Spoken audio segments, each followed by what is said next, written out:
This channel does not promote any violent, harmful, or illegal activities. All content provided by this channel is meant for an educational purpose only. Cancer Healer Center, a new beginning. Service revolver থেকে নয়, দেশি পিস্তল থেকেই চলেছিল গুলি। চণ্ডীতলা থানার আইসি গুলিবিদ্ধ হওয়ার ঘটনায় হাওড়া সিটি পুলিশের তদন্তে চাঞ্চল্যকর তথ্য মিলল। ঘটনাস্থল থেকে 500 মিটার দূরে ডাস্টবিন থেকে পিস্তলটি উদ্ধার করে শিবপুর থানার পুলিশ। তার মানে গোটা ঘটনাটাই কিন্তু অনেকটা ঘুরে গেল, কারণ এর আগে আমরা মনে করেছিলাম সার্ভিস রিভলভার থেকে গুলি চলে গিয়েছিল। এখন কিন্তু আক্রান্ত আইসি যিনি গুলিবিদ্ধ তিনি বলছেন তাকে লক্ষ্য করে অন্য কেউ গুলি চালিয়েছিল। ঠিক কি ঘটেছিল জানবো আমাদের সঙ্গে আমাদের সহকর্মী সুব্রত রয়েছেন। সুব্রত, এই গোটা ঘটনা তো একটা চাঞ্চল্যকর মোড় নিল, কারণ পুলিশের তদন্তে এক তথ্য উঠে আসছে আর গুলিবিদ্ধ আইসি তিনি আরেক রকম বক্তব্য পেশ করছেন।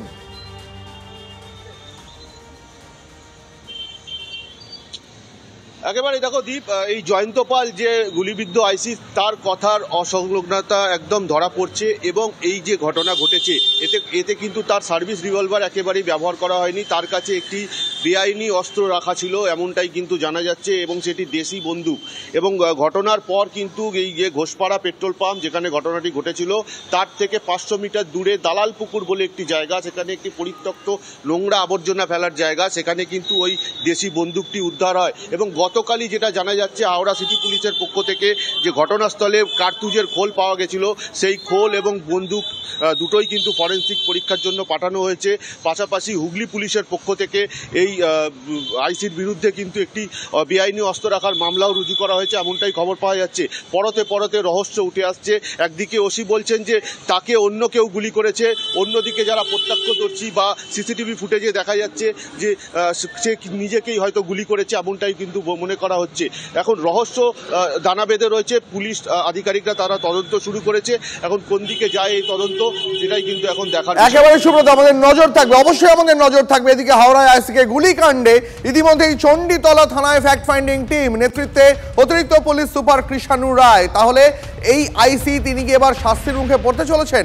কথা বলবো আমাদের সঙ্গে আমাদের সহকর্মী সনত রয়েছেন।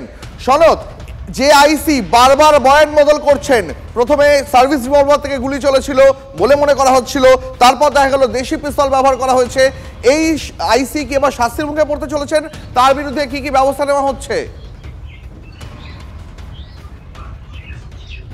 দেখো দিব্যা, ইতিমধ্যে হুগলি গ্রামীণ পুলিশের তরফ থেকে একটি ফ্যাক্ট ফাইন্ডিং টিম তৈরি করা হয়েছে, এবং গতকাল সন্ধ্যাবেলায় আমরা দেখলাম যে সেই ফ্যাক্ট ফাইন্ডিং টিম চণ্ডীতলা থানায় গিয়ে প্রায় 1 ঘন্টার বৈঠক করেন, এবং সেই বৈঠকে উপস্থিত ছিলেন একাধিক পুলিশ আধিকারিক, এবং তারা যেটা সিদ্ধান্ত নেবেন অর্থাৎ এই ফ্যাক্ট ফাইন্ডিং টিম তারা যে রিপোর্ট তৈরি করবেন সেই রিপোর্ট কিন্তু পুলিশ সুপারের কাছে পাঠাবেন।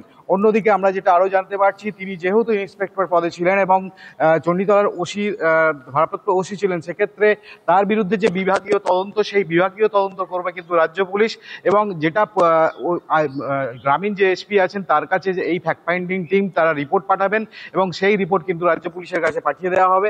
এবং যেটা জানা যাচ্ছে ইতিমধ্যেই কিন্তু যদি তার কোনো গাফিলতি থাকে এই ওসি জয়ন্ত পালের বিরুদ্ধে, যদি কোনো রকম তদন্তে উঠে আসে তার বিরুদ্ধে, যদি তার বিরুদ্ধে কোনো প্রমাণ উঠে আসে, সেক্ষেত্রে কিন্তু তিনি শাস্তির মুখে পড়তে পারেন, তার বিরুদ্ধে কিন্তু কড়া ব্যবস্থা নেওয়া হতে পারে, এমনটাই জানিয়েছে। অনেক ধন্যবাদ সন্দন, নজর রাখো।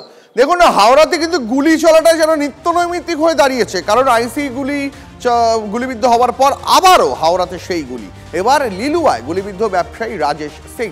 রাতে বাইকে চেপে এসে ব্যবসায়ীকে গুলি করে দুষ্কৃতীরা, পেটে গুলি লাগে ওই ব্যবসায়ী, তাকে আশঙ্কাজনক অবস্থায় কলকাতার এক বেসরকারি হাসপাতালে ভর্তি করা হয়।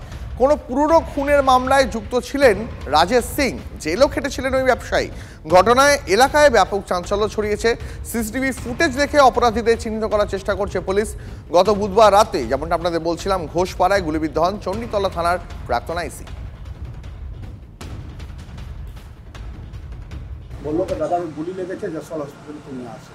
আমি যশোর হসপিটালে গিয়েছি, এখানে রক্ত থেকে হ্যাঁ বেরিয়ে গেছে, এটা আমি জানি না, ঠিক আছে। তারপরে আমি যখন দেখেছি ওনাকে মনে হচ্ছিল গুলি লেগেছে, রক্ত থেকে পুরো একদম চান করে লেগেছে। এখানে জিজ্ঞেস করেছি তো উনি বলেছেন 2টো ছেলে ছিল বাইকে, মতো ওরাই মেরে গেছে।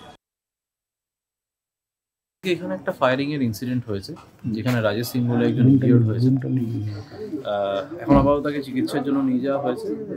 এখন অবধি যা খবর আছে স্টেবল আছে, এমনি ভাইটালস ঠিক আছে। এখন হচ্ছে মানে ইনভেস্টিগেশন তো একদম প্রাইমারি স্টেজে আছে। লাস্ট 5-6 বছর ধরে যদিও সেরকম কোনো কেসে ইনভলভমেন্ট দেখা যায়নি, তার আগে তার বিভিন্ন কেস টেস ছিল। বেশ কিছু আর্মস অ্যাক্টের কেস